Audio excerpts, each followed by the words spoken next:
அவருடைய உணர்வுகளை தூண்டக்கூடிய வகையிலே, ப்ரொவோக் பண்ணக்கூடிய வகையிலே சில வார்த்தைகளை போடுகின்ற காரணத்தால் உங்களை அவர்கள் தர்ம சங்கடத்திற்குள்ளாக்குகிறார்கள் என்பதுதான் என்னுடைய பதில்.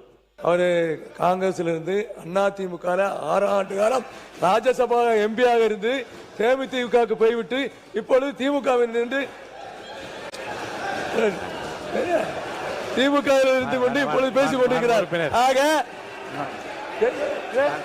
என்ன என்ன உறுப்பினர் உட்காருங்க, உட்காருங்க. வேண்டாம் வேண்டாம், தேவையில்லாத விவரங்களுக்கு போக வேண்டாம். பேரவைத் தலைவர் அவர்களே, இல்ல அவரு உறுப்பினர் பேசுகிறார்.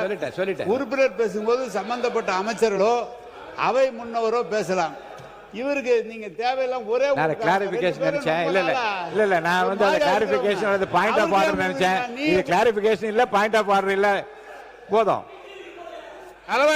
தலவாய் சுந்தரத்துக்கும் இதுக்கு என்ன பிரச்சனை? அவரை ஏன் கொடுக்குறீங்க? அப்ப எங்களுக்கு கொடுங்க, நாங்களும் பேசிக்குவோம்.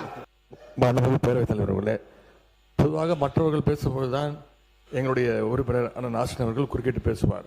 ஆனால் இப்போ அவர் பேசும்போதே நீங்கள் எல்லாம் குறுக்கிட்டு பேசுவதை நாங்கள் ஏற்றுக்கொள்ள முடியாது.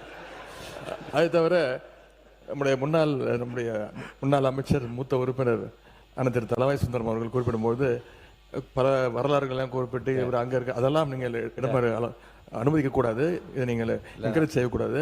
அப்படி அவர் பேச ஆரம்பித்தால் நாங்களும் பேச ஆரம்பிப்போம். ஏன்னா இங்கே இருக்கக்கூடிய பல்வேறு தலைவர்கள், பல்வேறு உறுப்பினர்கள் பல்வேறு இடங்கள்லேருந்து வந்திருக்காங்க. இப்போ எங்கே இருக்காங்களோ அங்கே அவங்க உண்மையாக பணியாற்றி கொண்டிருக்கிறாங்க. இன்னைக்கு தான் அவரே ஒத்துக்கிட்டாரு. நாங்களாம் பேசும்போது சட்டமன்ற உறுப்பினர் ஆசிரியர் எப்பயுமே எந்திரிச்சு குரல் கொடுப்பாரு அப்படின்னு. இந்த வழி இன்னைக்கு அவருக்கு தெரியுது. நாங்கள் எந்திரிக்கும் போது எப்பயுமே அவர் எந்திரிச்சு எப்பயுமே எல்லாத்தோடைய பேச்சை நிப்பாட்டுவாரு. இன்னைக்கு அவருக்கே அந்த உணர்வு வருது, நான் பேசும்போது எல்லாரும் குறுக்கிடுறாங்கன்னு. இன்னுமேட்டு எதிர்கட்சி தலைவர் சொன்ன மாதிரி இன்னுமேட்டு அவர் இனிமேட்டு குறுக்கீடுகள் இல்லாமல் எதிர்காலத்தில் இருப்பாருங்கிறது பதிவாகும். எதிர்கட்சி தலைவர் அவர்கள், பேரவைத் தலைவர்களே, இதைத்தான் நம்ம நாசனர்கள் சொன்னார்கள். நாங்கள் ஒரு கேள்வி கேட்டால் அது திசை திருப்புற மாதிரி, மடைமாற்ற மாதிரி இந்த அவை நடவடிக்கைகள் எடுத்துகிட்டு போறீங்கன்னு. இனிமேல் எங்களுடைய உறுப்பினர் திரு ஆசிரியர் அவர்கள் அடிக்கடி குறுக்கிடுவார்.